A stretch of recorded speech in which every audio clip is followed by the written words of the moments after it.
Asia ఖండంలోనే అతిపెద్ద జాతరగా పేరుగాంచిన సమ్మక్క సారాలమ్మ మేడారం మన జాతరకు ఇంకా కేవలం 21 డేస్ మాత్రమే ఉంది. ఫిబ్రవరి 21, 22, 23 అండ్ 24 ఈ 4 రోజులు అత్యంత కీలకంగా భావిస్తూ ఉంటారు. 2 తెలుగు రాష్ట్రాలు మాత్రమే కాకుండా భారతదేశ వ్యాప్తంగా లక్షలాది భక్తులు సమ్మక్క సారాలమ్మని దర్శించుకుంటూ ఉంటారు. తమ కొంగు బంగారంగా ఇంటి ఇలవేల్పుగా లక్షలాది మంది భక్తులు ఎవ్రీ 2 ఇయర్స్ ఒకసారి అమ్మవారు దర్శించుకొని వస్తూ ఉంటారు. ప్రస్తుతం మనము జై స్వరాజ్య వరల్డ్ టీవీ ఎక్స్క్లూజివ్ కవరేజ్ గా మేడారం సారాలమ్మ గడ్డ దగ్గర ఉన్నాము. మనతో చాలా మంది భక్తులు ఉన్నారు. వారి యొక్క అభిప్రాయం అడిగి తెలుసుకున్నాం. గత నేను పుట్టినప్పటి నుండి నేను సమ్మక్క సారలమ్మ జాతరకు వస్తున్నాను.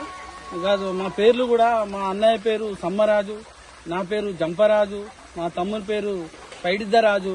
మా అమ్మవారికి దేవత కూడా ఉంది. నేను 55 సంవత్సరాల నుండి ఇప్పటి వరకు ఒక్కరోజు కూడా మిస్ కాలేదు, ఒక సంవత్సరం కూడా మిస్ కాలేదు.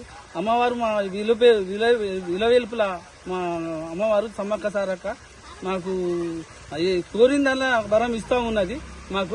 మాకు ఏదైనా ఏది కోరుకున్నా మాకు అమ్మవారు మాకు కోరికలు ఇస్తూ ఉన్నది. అమ్మవారి అనుగ్రహం వల్ల అంత బాగా జరుగుతుంది. గత 50 సంవత్సరాల నుండి నేను ఇప్పటి వరకు ఒక్కరోజు కూడా మిస్ కాలేదు అమ్మవారి జాతరకు. మన అంతా పిల్లలు జల్లలు అందరూ చల్లగా ఉండాలని అమ్మవారి అనుగ్రహం వల్ల అంతా మంచి జరుగుతుంది. వచ్చే జాతరకు కూడా వీళ్ళ పబ్లిక్ ను కూడా అమ్మవారు చాలా బాగా చూస్తూ ఉండాలని నా కోరిక.